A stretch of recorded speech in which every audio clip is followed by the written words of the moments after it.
Selamat pagi semuanya. Puji Tuhan. Hari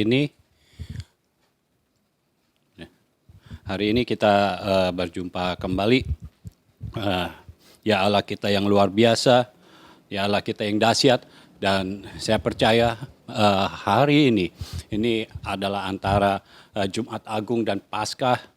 Ada sesuatu yang terjadi di dalam roh, dan saya percaya keberadaan Yesus yang ada di dalam kita, yang sudah menang atas maut, itu akan terjadi juga di dalam hidup kita. Kita akan menang atas maut. Dan ingat, maut adalah musuh yang terakhir dari Yesus yang sudah dikalahkan. Dan itu sebabnya kalau Yesus sudah menang, maka kita juga sebagai anak-anaknya, sebagai orang yang percaya kepada Yesus, yang menerima Roh Kristus, kita juga sudah menang. Dan kita percaya di dalam kemenangan kita, artinya tidak ada sesuatu pun yang bisa menghalangi kita untuk menerima setiap mujizat, setiap penggenapan firman yang Tuhan akan berikan di dalam kehidupan kita. Dia Allah kita yang luar biasa, Dia Allah kita yang tidak bisa diganggu gugat oleh siapapun juga, yang tidak bisa dihalangi oleh siapapun juga. Ketika Tuhan sudah berfirman, maka firman-Nya harus terjadi.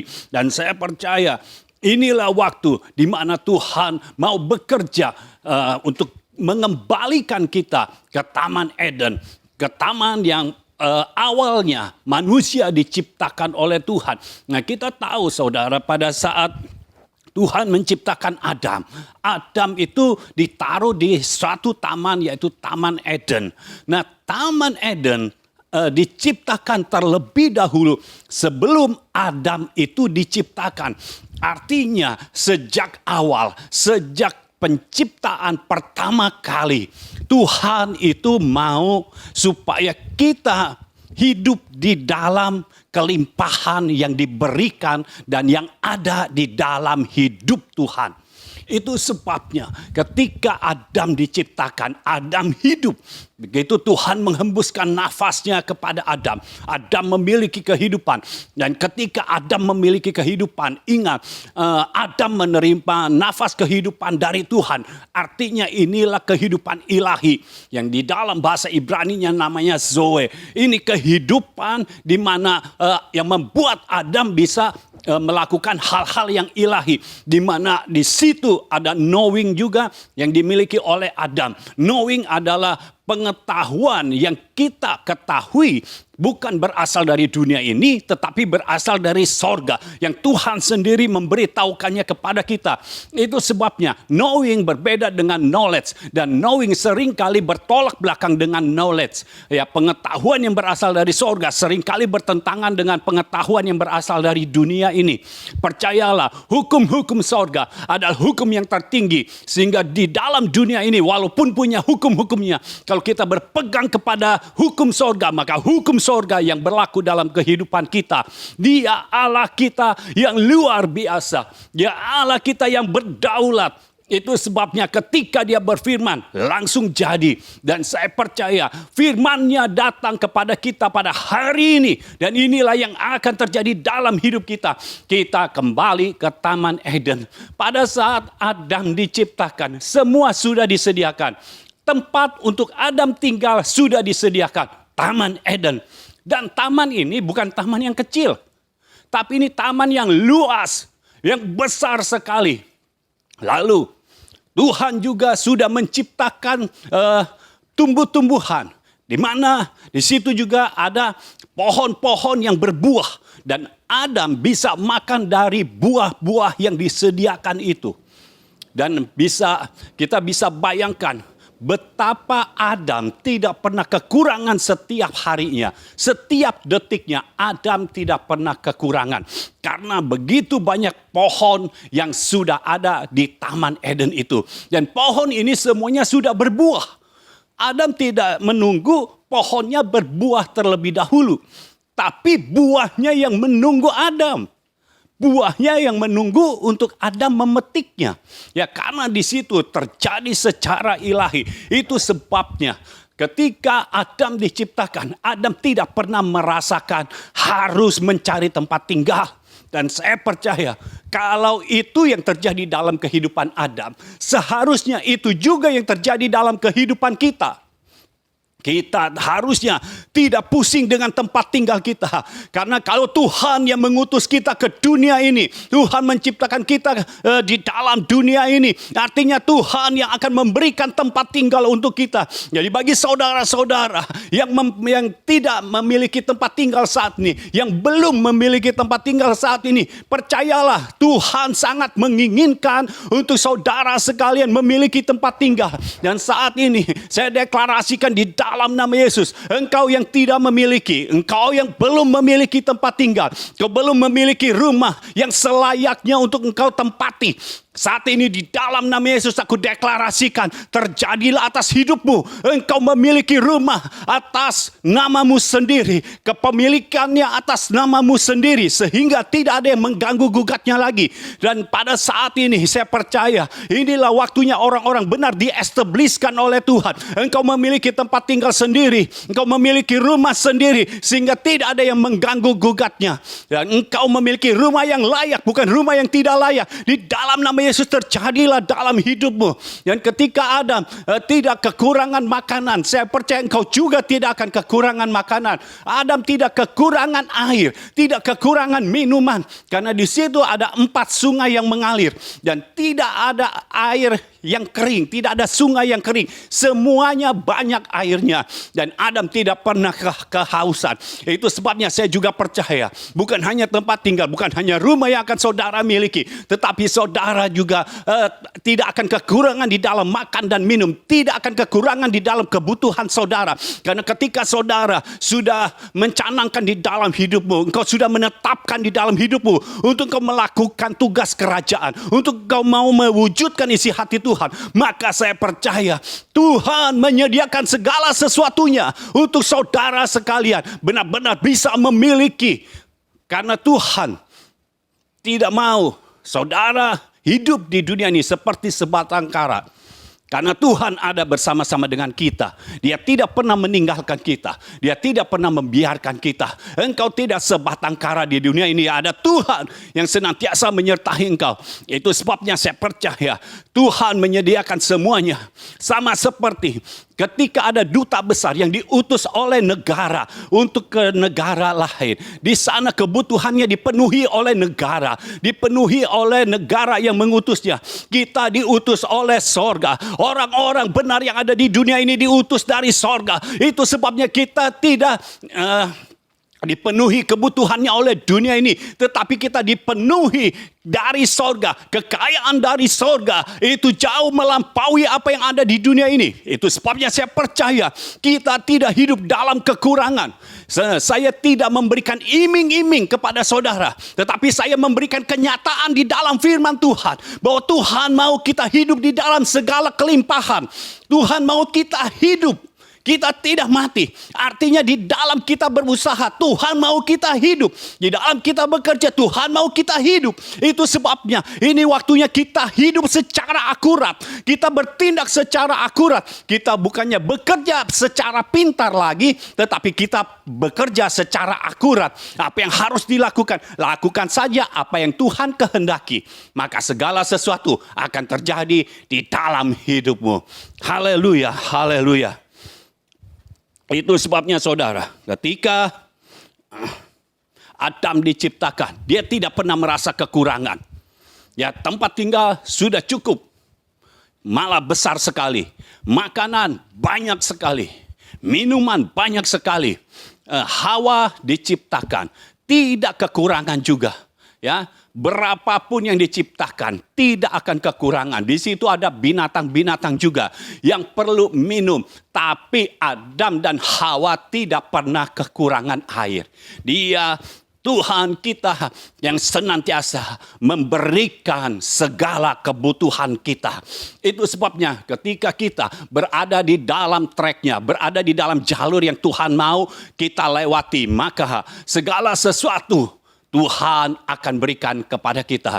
Saudara perhatikan, ketika Adam jatuh di dalam dosa, Adam dikeluarkan dari Taman Eden. Nah, ketika Adam keluar dari Taman Eden, barulah segala sesuatu tidak merasa cukup. Adam merasa tidak cukup.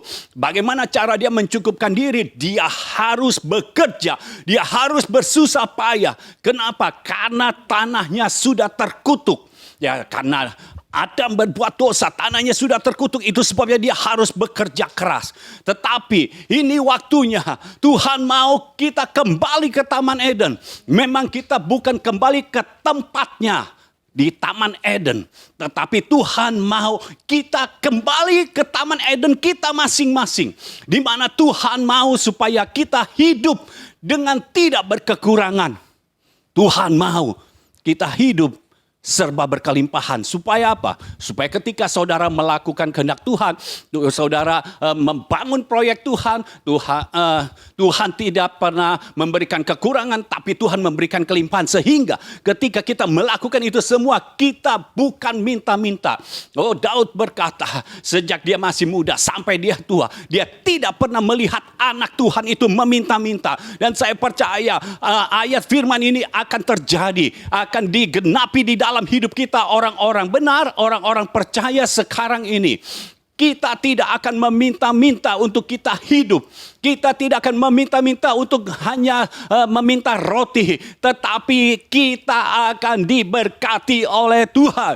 Dan Yohanes 10 ayat 10 sudah kita pegang. Sudah kita terima. Bahwa Yesus datang untuk memberikan kita hidup. Dan hidup di dalam segala kelimpahan. Dan kita percaya kelimpahan yang Tuhan berikan adalah kelimpahan yang melampaui kelimpahan yang ada di dunia ini. Dan saya percaya sorga sudah memberikan segala sesuatunya, sudah menyediakan segala sesuatunya untuk kita, dan hanya tinggal masalah waktu saja. Pada tahun ini Tuhan akan mencurahkan berkat-Nya secara besar-besaran. Haleluya, haleluya. Ketika kita sedang menerima firman Tuhan ini, Tuhan memperlihatkan kepada saya di sorga seperti malaikat sudah bersiap untuk mencurahkan semua berkat-Nya, untuk mencurahkan semua penggenapan firman itu. Dan saya percaya inilah yang pasti terjadi dalam hidup kita. Karena tahun ini Tuhan sendiri yang mengadakan. Ini adalah tahun 2021, tahun di mana ada kenaikan level, tahun di mana ada kenaikan di dalam taraf hidup kita, tahun di mana Tuhan menaikkan hidup kita, baik di dalam kerohanian kita, baik di dalam hal-hal mujizat, baik di dalam hal-hal ilahi dan supranatural. Tuhan akan menaikkan kita. Dan ini waktunya, tahun ini jangan sampai terlewatkan. Saya berseru kepada saudara sekalian, orang-orang benar, orang-orang percaya, jangan lewatkan tahun ini. Jangan lewatkan tahun ini tanpa melihat, tanpa menerima penggenapan firman. Karena tahun ini harus terjadi dalam kehidupan kita. Percayalah dengan penuh keyakinan bahwa Tuhan akan memberikan kepada kita segala sesuatunya dengan penuh kelimpahan. Sekali lagi, saya bukan sedang mengiming-imingi saudara. Karena saya harus menyampaikan firman Tuhan. Saya harus menyampaikan isi hati Tuhan. Tuhan tidak mau saudara hidup di dalam kekurangan. Tuhan tidak mau saudara hanya hidup berkecukupan. Tuhan mau kita semuanya hidup secara berkelimpahan. Supaya ketika engkau melakukan firman Tuhan, tidak ada yang mengolok-olok, tidak ada yang menghina, karena itu mempermalukan kita. Tetapi Tuhan sudah berkata, rasa malu itu sudah ditanggung oleh Yesus, sehingga kita tidak akan mendapat malu lagi. Untuk sekarang ini Tuhan telah menciptakan segala sesuatunya.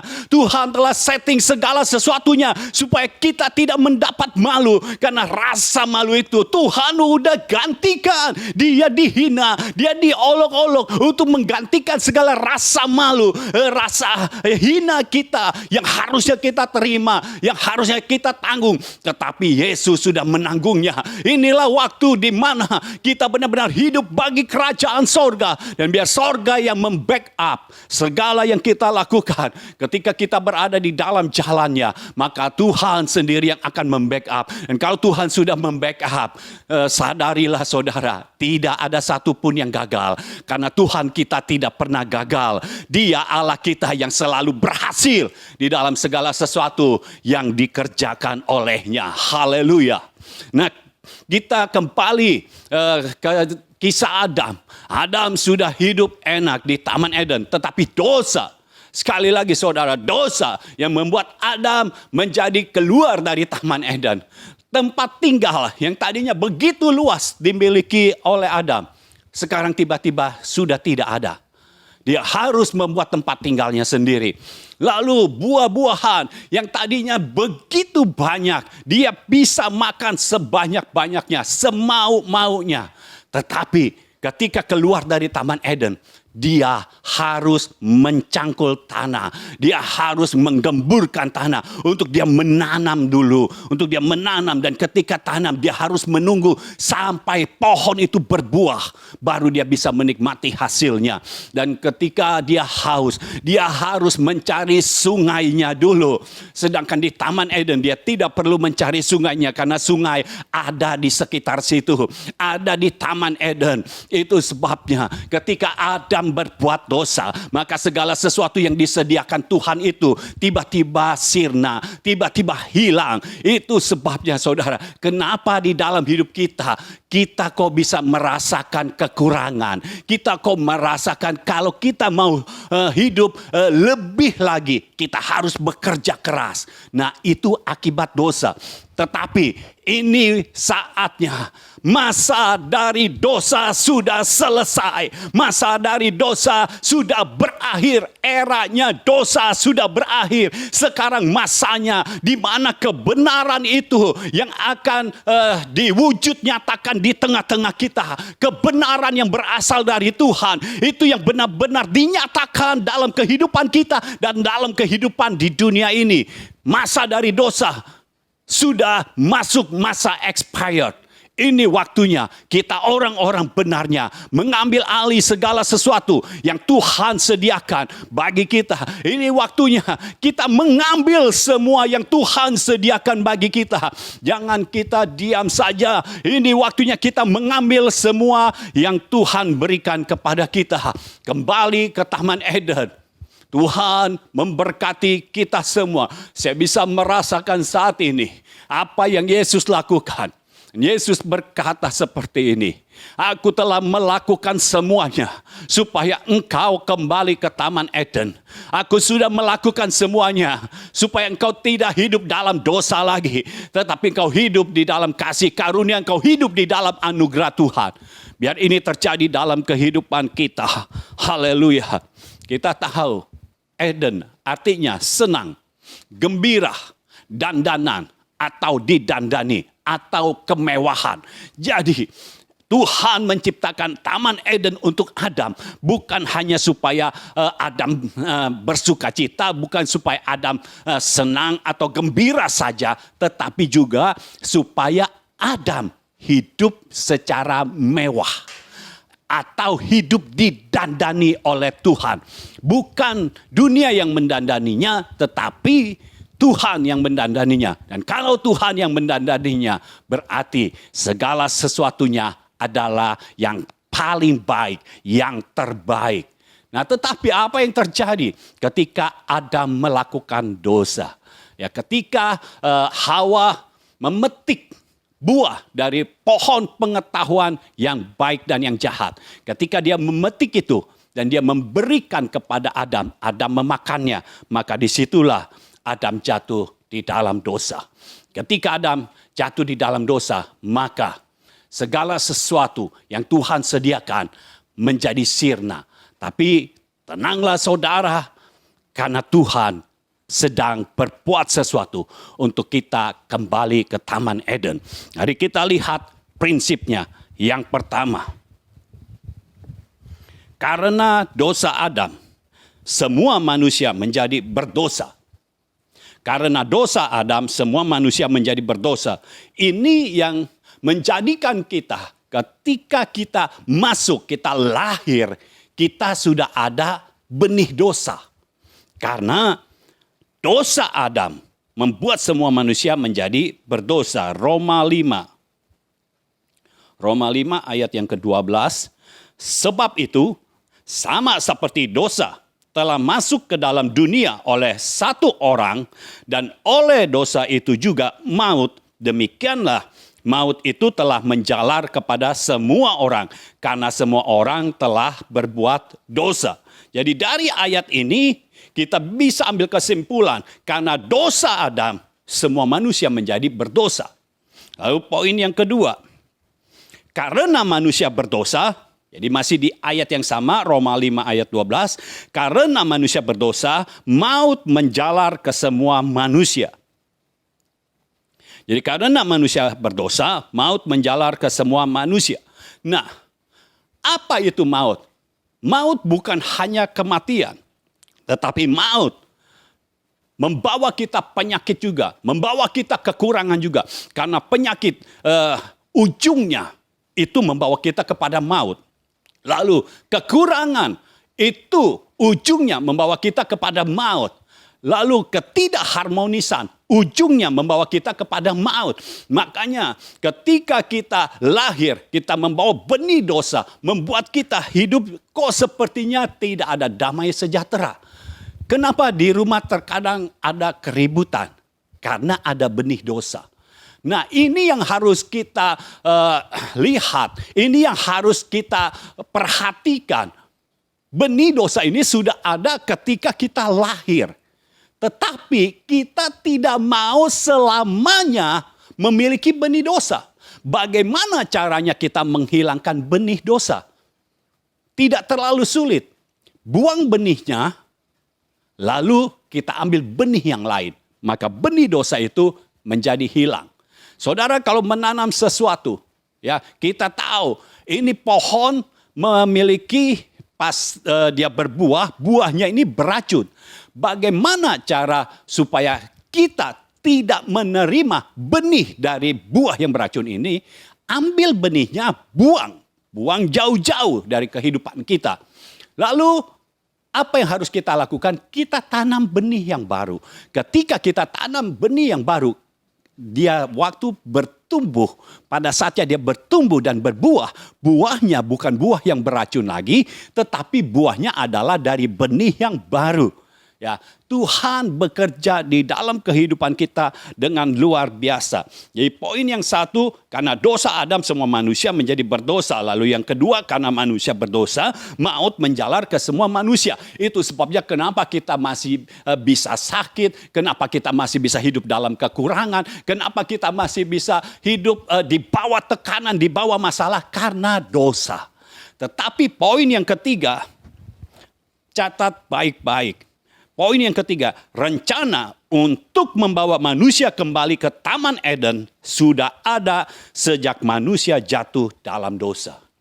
Rencana untuk membawa manusia kembali ke Taman Eden sudah ada sejak manusia jatuh dalam dosa. Kejadian pasal yang ketiga. Kejadian pasal 3.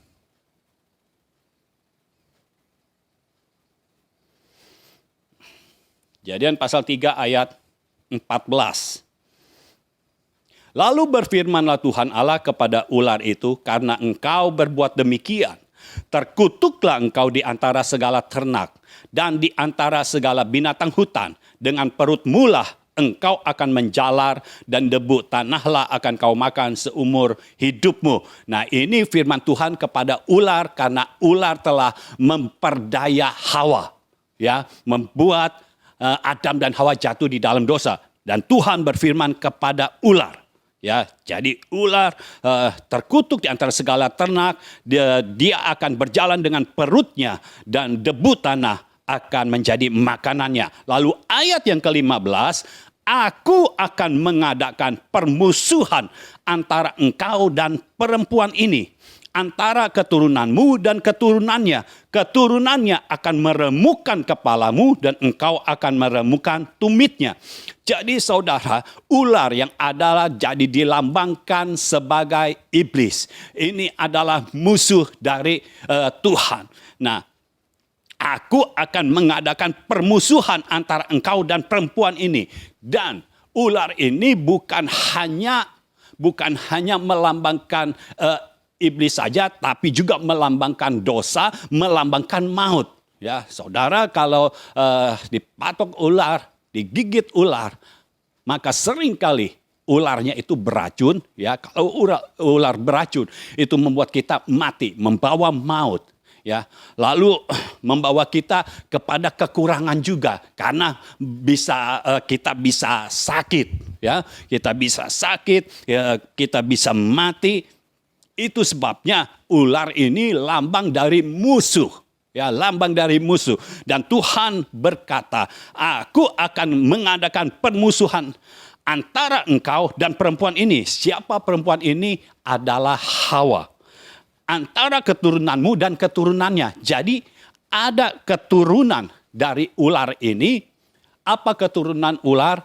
Iblis. Itu memiliki keturunan. Dia memiliki antek-antek. Ya, dia memiliki roh-roh jahat. Dia memiliki orang-orang yang dipengaruhi sehingga orang-orang menjadi jahat. Nah, ini adalah keturunan dari musuh. Ini adalah keturunan dari ular. Tetapi akan dibuat permusuhan antara keturunan ular dan keturunan perempuan, yaitu keturunan Hawa. Hawa ini akan melahirkan anak. Lalu nanti melahirkan, ini nenek moyang kita. Dan melalui keturunan Hawa ini, maka satu saat keturunan Hawa ini akan meremukkan kepala ular, lambang dari iblis. Siapakah keturunan Hawa itu? Yesus Kristus. Ayat ini digenapi pada saat Yesus mati di kayu salib. Dan ada 3 hari di mana Yesus sebelum bangkit, dia ada 3 hari di dalam kubur. Nah, justru di dalam 3 hari itulah Tuhan bekerja menghancurkan kepala ular itu. Ya, nanti kita akan lihat apa yang dilakukan oleh Yesus. Jadi di hari Paskah ini kita bisa tahu bahwa apa yang Yesus lakukan dalam hidup kita itu bukan sederhana. Apa yang Yesus lakukan itu luar biasa. Tetapi apa yang kita lakukan untuk menerima Yesus cukup sederhana.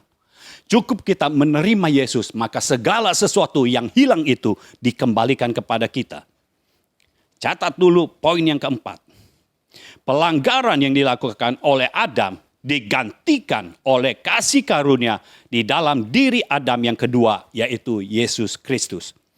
Pelanggaran yang dilakukan oleh Adam digantikan oleh kasih karunia di dalam diri Adam yang kedua, yaitu Yesus Kristus. Roma 5. Kita kembali ke Roma 5 ayat yang ke-15. Tetapi karunia Allah tidaklah sama dengan pelanggaran Adam. Sebab jika karena pelanggaran satu orang, semua orang telah jatuh di dalam kuasa maut. Jauh lebih besar lagi kasih karunia Allah dan karunia-Nya yang dilimpahkannya atas semua orang karena satu orang, yaitu Yesus Kristus. Jadi pelanggaran yang sudah dilakukan oleh Adam digantikan oleh kasih karunia di dalam diri Adam yang kedua, yaitu Yesus Kristus. Jadi sejak manusia jatuh ke dalam dosa, Tuhan di dalam kemahatauannya, ketika manusia jatuh ke dalam dosa, Tuhan langsung buat rencana di mana keturunan perempuan, keturunan Hawa akan meremukkan kepala ular, akan meremukkan kepala iblis. Itu sebabnya Tuhan kita itu Tuhan yang luar biasa dan Dia yang berdaulat. Ketika firman sudah keluar dari mulutnya, maka itulah yang pasti terjadi. Jadi waktu manusia jatuh ke dalam dosa, Tuhan sudah punya rencana, dan rencana dari Tuhan selalu berhasil. Tidak pernah rencana Tuhan itu tidak berhasil. Selalu berhasil. Di dalam diri Adam bukan rencana Tuhan yang gagal, tetapi Adam yang menggagalkannya. Adam yang berdosa. Nah, dosa tidak bisa bersentuhan dengan Tuhan yang maha suci. Itu sebabnya dosa membuat kita putus hubungan dengan Tuhan. Kenapa kita harus susah payah ketika kita berdoa, kok sepertinya Tuhan jauh. Tetapi Tuhan mengetahui hal ini. Tuhan di dalam kemahatauannya, di dalam kemahakuasaannya, Dia mengetahui semuanya. Itu sebabnya ketika manusia jatuh ke dalam dosa, sudah ada rencana. Dan rencananya ini pasti berhasil. Keturunan dari Hawa akan meremukkan kepala ular. Sehingga manusia yang sudah keluar dari Taman Eden bisa kembali lagi ke Taman Eden. Itu sebabnya pelanggaran yang dilakukan oleh Adam harus ada penggantinya, yaitu Yesus Kristus. Yang tidak pernah melanggar firman, yang tidak pernah melanggar perintah Tuhan. Yesus adalah manusia yang tidak berdosa. Adam adalah manusia yang berdosa, ditebus oleh Yesus yang tidak berdosa. Poin yang kelima, kasih karunia jauh lebih besar dan lebih benar daripada pelanggaran. Roma 5, kita lihat ayat 16 dan 17. Dan kasih karunia tidak berimbangan dengan dosa satu orang. Sebab penghakiman atas satu pelanggaran itu telah mengakibatkan penghukuman. Tetapi penganugerahan karunia atas banyak pelanggaran itu mengakibatkan pembenaran. Sebab jika oleh dosa satu orang maut telah berkuasa oleh satu orang itu, maka lebih benar lagi mereka yang telah menerima kelimpahan kasih karunia dan anugerah kebenaran akan hidup dan berkuasa oleh karena satu orang itu, yaitu Yesus Kristus. Jadi kasih karunia itu jauh lebih besar dan lebih benar daripada pelanggaran. Jadi apa yang dilakukan oleh Yesus itu tidak berimbang dengan apa yang dilakukan oleh Adam. Yang dilakukan oleh Yesus jauh lebih besar dan lebih benar. Itu sebabnya Yesus perlu dilahirkan dan setelah dilahirkan perlu dikorbankan supaya kita bisa ditebus. Ya, kasih karunia jauh lebih besar dan lebih benar daripada pelanggaran. Lalu poin yang keenam, kasih karunia dan anugerah kebenaran membuat manusia kembali memiliki hidup dan kuasa yang telah hilang. Kasih karunia dan anugerah kebenaran membuat manusia kembali memiliki hidup dan kuasa yang telah hilang. Ayat yang ke-17 kita baca sekali lagi. Sebab jika oleh dosa satu orang maut telah berkuasa oleh satu orang itu, maka lebih benar lagi mereka yang telah menerima kelimpahan kasih karunia dan anugerah kebenaran akan hidup dan berkuasa oleh karena satu orang itu, yaitu Yesus Kristus. Nah, kasih karunia inilah yang diberikan oleh Yesus Kristus kepada kita. Ketika kita lahir, kita memiliki benih dosa. Tetapi ketika kita menerima Yesus, maka kasih karunia dan anugerah kebenaran itu ada di dalam hidup kita. Dan ketika kita menerima segala sesuatu yang berasal dari Tuhan itu, maka kita akan memiliki kembali hidup dan kuasa yang telah hilang itu. Haleluya. Kita memiliki hidup kembali. Maut tidak berkuasa atas kita karena Tuhan telah menebus kita. Dosa tidak berkuasa atas kita karena Yesus sudah menebus dosa kita. Dia Allah kita yang luar biasa. Haleluya, haleluya.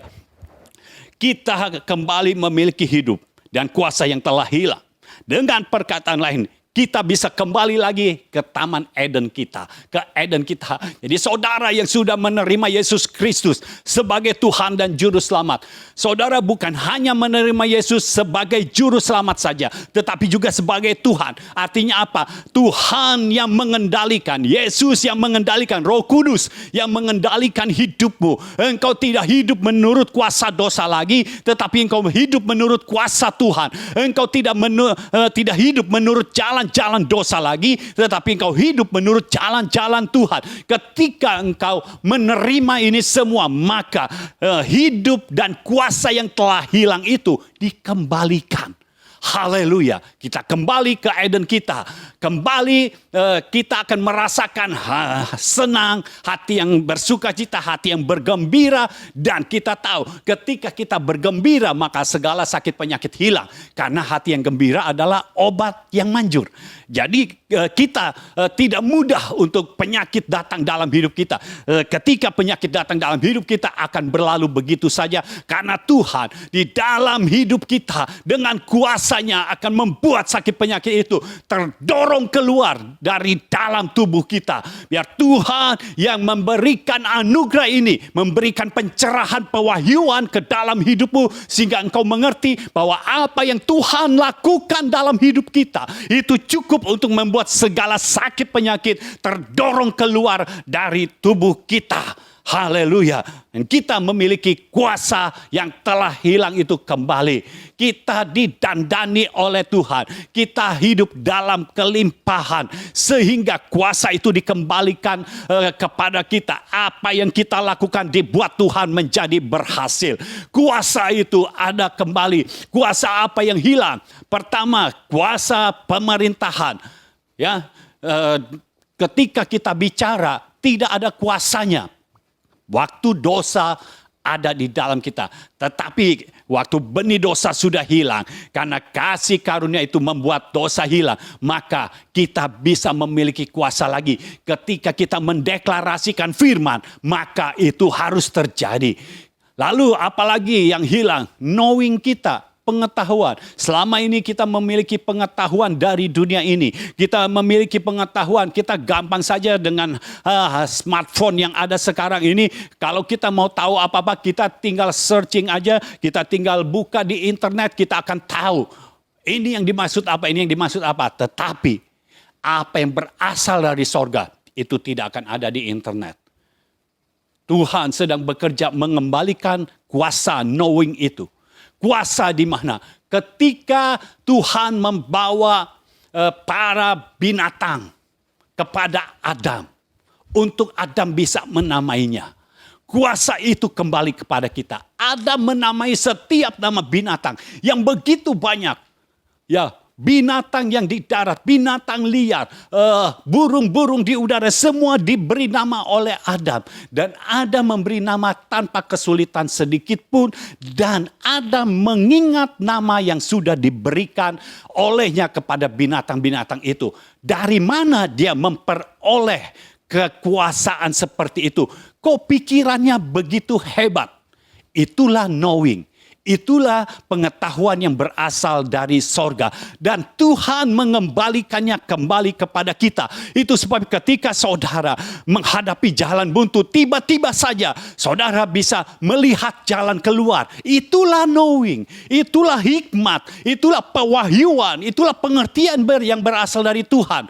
Tuhan akan mengembalikan knowing yang telah hilang dari hidup kita. Poin yang ketujuh. Ketaatan membuat manusia tidak lagi dikuasai oleh dosa, tapi membuat manusia menjadi orang benar. Ketaatan membuat manusia tidak lagi dikuasai oleh dosa, tapi membuat manusia menjadi orang benar. Ayat yang ke-19 dari Roma pasal 5. Jadi sama seperti oleh ketidaktaatan satu orang, semua orang telah menjadi orang berdosa. Demikian pula oleh ketaatan satu orang, semua orang menjadi orang benar. Jadi ketidaktaatan membuat kita berdosa. Tetapi ketaatan membuat kita menjadi orang benar. Dan karena kita orang benar, maka kita adalah milik kepunyaan Tuhan. Hanya orang benarlah yang menjadi milik kepunyaan Tuhan. Karena orang yang jahat tidak akan menjadi milik kepunyaan Tuhan.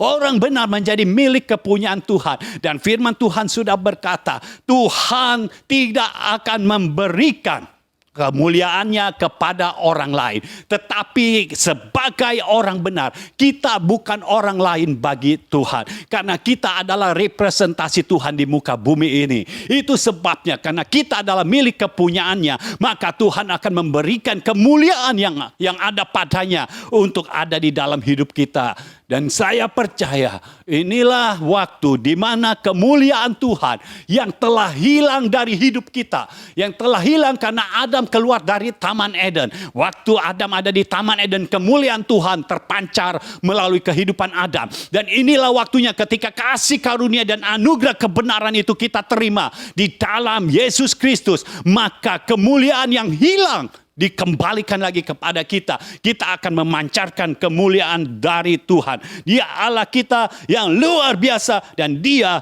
yang berdaulat. Itu sebabnya kita akan taat di dalam kita menjalani segala perintah Tuhan. Kita taat di dalam menjalani segala firman Tuhan. Kita tidak mau lari-larian lagi. Kita tidak mau serong ke kiri atau ke kanan. Tapi kita mau di jalan yang benar. Supaya apa? Supaya isi hati Tuhan kita wujud nyatakan di muka bumi ini. Dan kita percaya kalau hidup kita hanya tertuju kepada sorga, hanya tertuju kepada isi hati Tuhan, maka segala sesuatu yang kita butuhkan itu bukan kita lagi yang mengadakannya, bukan kita lagi yang mencarinya, tetapi Tuhan yang menyediakannya bagi kita. Ketika Adam ada di tengah dunia ini, ketika dia ditaruh di Taman Eden, dia merepresentasikan Tuhan. Selama dia tidak berbuat dosa, dia tetap di dalam jalan Tuhan. Semua yang diperlukan oleh Adam ada di taman itu. Dan saya deklarasikan saat ini di dalam nama Yesus, engkau orang-orang benarnya. Selama engkau tidak berbuat dosa, engkau tetap ada di dalam jalan Tuhan, maka segala sesuatu yang engkau perlukan akan Tuhan sediakan dan Tuhan curahkan dengan berkelimpahan. Di dalam nama Yesus terjadilah atas hidupmu. Haleluya. Haleluya. Poin yang ke-8. Di dalam Kristus Yesus, manusia tidak lagi hidup dalam penghukuman. Oh, haleluya. Di dalam Kristus Yesus, manusia tidak lagi hidup dalam penghukuman. Roma 8 ayat yang ke-1. Demikianlah, sekarang tidak ada penghukuman bagi mereka yang ada di dalam Kristus Yesus. Haleluya. Artinya saudara, pada masa penghakiman nanti, kita tidak akan termasuk di dalamnya karena kita bukan orang hukuman. Karena di dalam Yesus Kristus kita tidak dihukum. Kita tidak hidup dalam penghukuman lagi.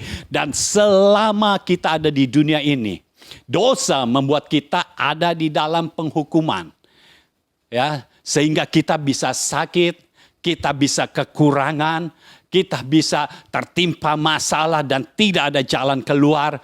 Kita ada di dalam penghukuman. Tetapi di dalam Kristus Yesus, apa yang telah Yesus lakukan, apa yang telah Yesus korbankan untuk kita, itu membuat kita tidak hidup di dalam penghukuman lagi. Itu sebabnya kita tidak perlu membawa korban bakaran lagi karena kita tidak ada di dalam penghukuman. Ketika kita berbuat dosa, dan dosa membuat kita harus menerima konsekuensi yang ada. Dan kalau saudara menerima Yesus Kristus, menerima di dalam mulut, di dalam hati, di dalam pikiran, dan di dalam roh, maka penghukuman itu habis. Masanya habis, selesai. Tidak ada lagi penghukuman. Ini sama seperti orang yang di penjara dapat grasi dari presiden. Tiba-tiba saja langsung keluar dari penjara.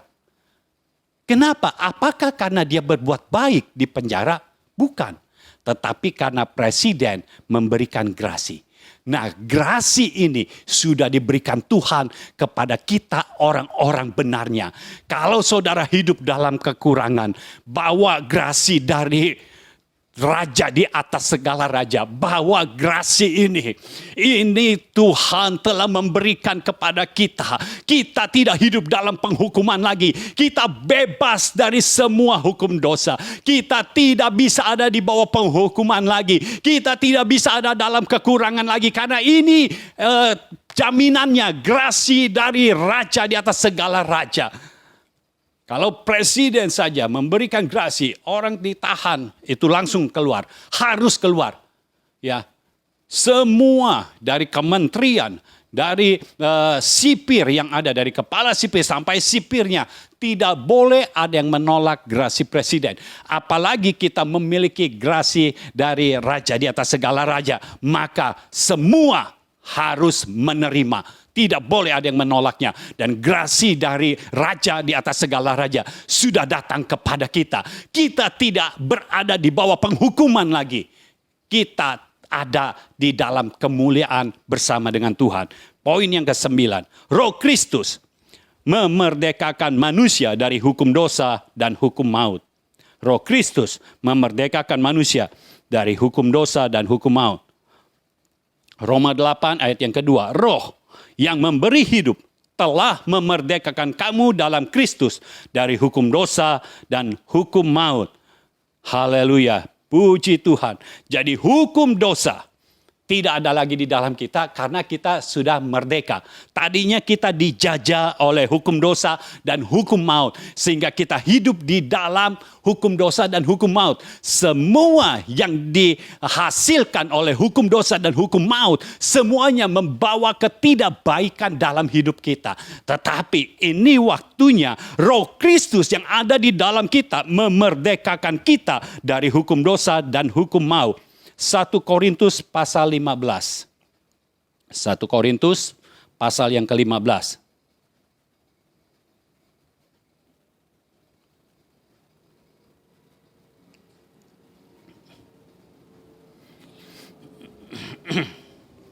Satu Korintus pasal yang ke-15. Kita baca mulai ayat 24. Mulai ayat 24. Kemudian tiba kesudahannya, yaitu bila mana ia menyerahkan kerajaan kepada Allah Bapa, sesudah ia membinasakan segala pemerintahan, kekuasaan, dan kekuatan.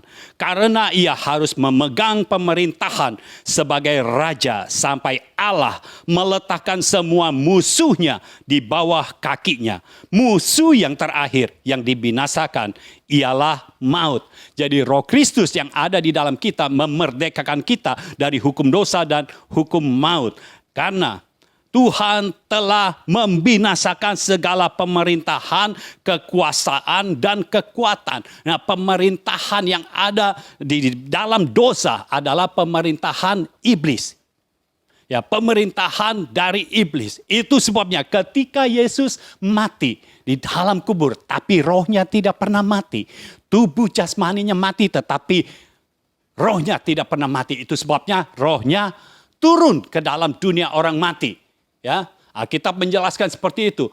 Rohnya turun ke dalam dunia orang mati. Untuk apa? Disitulah Kejadian 3 ayat 15 digenapi.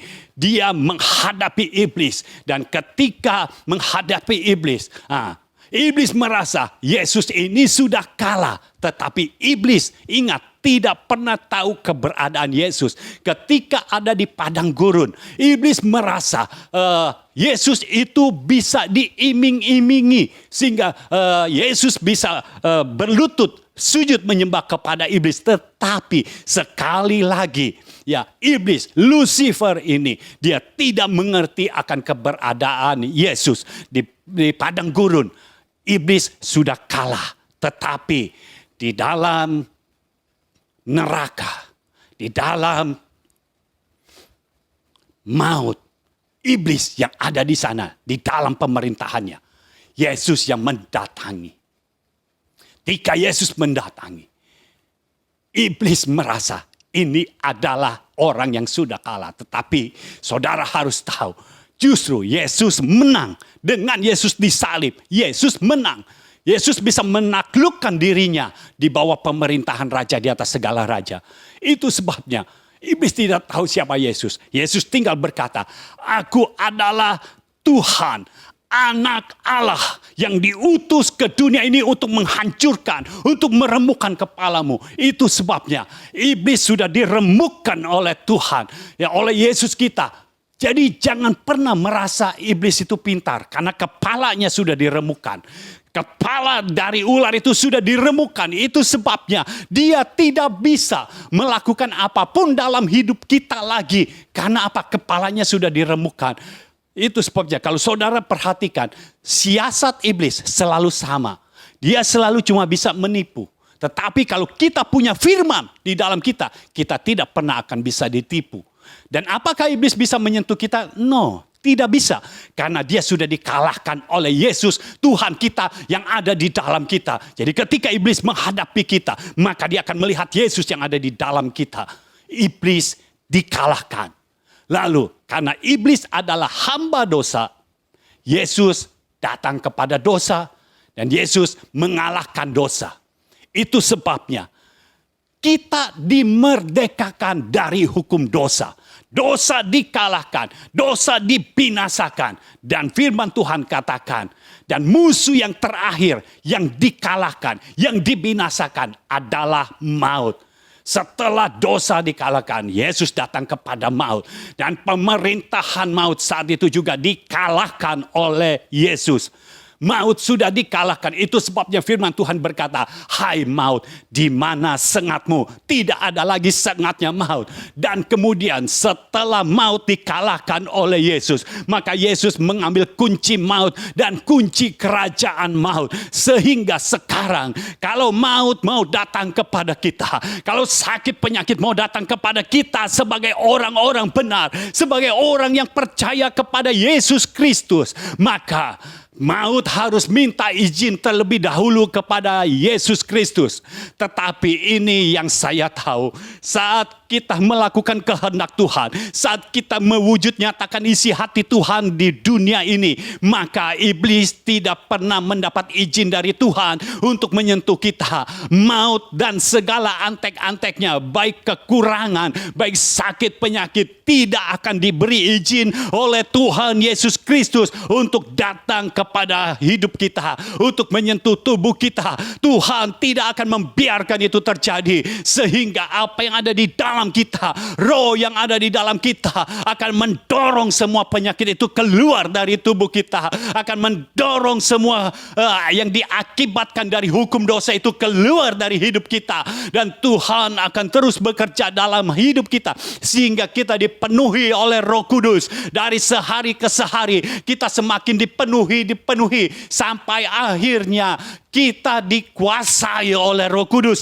Dan ketika kita dikuasai oleh Roh, maka tidak ada satupun musuh yang bisa bertahan di dalam hidup kita. Ketika kita berjalan dengan mengemban tugas Tuhan, maka Tuhan sendiri yang akan membuat semua musuh-musuh kita jatuh terkapar, dikalahkan begitu saja. Dan saya percaya dengan kemenangan yang Tuhan berikan di dalam hidup kita, maka kita akan kembali ke Taman Eden kita akan hidup dalam sukacita lagi, kita hidup dalam kesenangan lagi, kita hidup dalam kegembiraan lagi, dan kita hidup di dalam kemewahan, di dalam kelimpahan, di dalam kehidupan yang didandani oleh Tuhan sendiri, bukan oleh dunia ini, tetapi Tuhan sendiri yang mendandani kita. Itu sebabnya sadarilah saudara, sekarang kau punya kuasa. Ketika ada musuh yang coba-coba datang di dalam hidupmu, entah itu kekurangan, entah itu masalah, entah itu sakit penyakit, ayo ambil firman Tuhan, deklarasikan dengan kuasa pemerintahan sudah dikembalikan kepada engkau, karena pemerintahan yang ada di dunia, yang ada di bawah dunia ini juga sudah dikalahkan, dibinasakan oleh Yesus Kristus, sehingga kuasa pemerintahan itu dikembalikan lagi kepada kita. Kita bisa memerintah lagi, perkataan kita untuk memerintah dikembalikan lagi kuasanya oleh Tuhan, sehingga ketika kita deklarasikan firman, maka firman harus terjadi, dan seluruh alam harus mendengarkan apa yang kita katakan, apa yang kita deklarasikan. Seluruh makhluk di dunia ini harus mendengarkan apa yang kita deklarasikan, apa yang kita perkatakan, sehingga apa yang kita deklarasikan, maka firman yang kita deklarasikan itu akan digenapi di dalam kehidupan kita, dan kita akan melihat dan menikmatinya. Tuhan bekerja di tengah-tengah kita. Dia Allah kita yang luar biasa. Haleluya. Angkat tanganmu dan mulai berdoa kepada Tuhan, mengucap syukur kepada Tuhan. Dia Allah kita yang luar biasa. Karena Tuhan sudah berkorban untuk kita, maka segala sesuatu yang hilang dari manusia pada awalnya, dikembalikan lagi kepada kita. Kita hidup di dalam kuasa-Nya. Kita hidup di dalam firman-Nya. Kita hidup dalam sukacita ilahi. Kita hidup di dalam kelimpahan-Nya. Kalau ini firman Tuhan, ini yang harus terjadi dalam hidup kita. Jangan mau digeserkan oleh pendapat-pendapat yang bukan berasal dari firman. Biar Tuhan sendiri yang bekerja, membuka mata hatimu, membuka telinga rohanimu, sehingga engkau bisa mendengar apa yang Tuhan katakan. Engkau bisa melihat apa yang Tuhan lakukan di dalam hidupmu. Saat ini, segala hal buruk yang ditimbulkan karena dosa, yang ditimbulkan karena hukum maut, saat ini aku deklarasikan di dalam nama Yesus. Karena kami sudah menerima Yesus, di dalam kami sudah ada Roh Kristus, maka semua orang yang menerima Roh Kristus saat ini aku deklarasikan terbebas, dimerdekakan dari kekurangan, dimerdekakan dari dosa, dimerdekakan dari sakit penyakit, dimerdekakan dari hal-hal yang tidak baik. Dan sekarang semua kebajikan, hal-hal yang baik dan yang terbaik datang di dalam hidup saudara sekalian. Taman Eden yang diberikan Tuhan kepada Adam akan dikembalikan lagi ke dalam hidupmu. Terjadilah di dalam hidupmu dan terimalah di dalam nama Yesus. Amin. Amin. Amin. Amin. Haleluya. Saudara yang dikasihi Tuhan, ada yang saya mau umumkan. Program crossover diadakan setiap hari Selasa jam 7 malam di channel YouTube. Jadi tidak ada di Instagram, tapi adanya di YouTube. Searching aja Mulyono Zakaria. Nanti saudara bisa lihat di sana ada program crossover. Nah, bulan April dan Mei ini, ya, dalam menyambut Paskah, kita percaya Tuhan sudah memberikan kita kuasa. Kita ada topik berseri, ini serinya berjalan dalam mujizat. Jadi ada kesaksian-kesaksian di mana ada orang-orang yang bisa mengalami mujizat.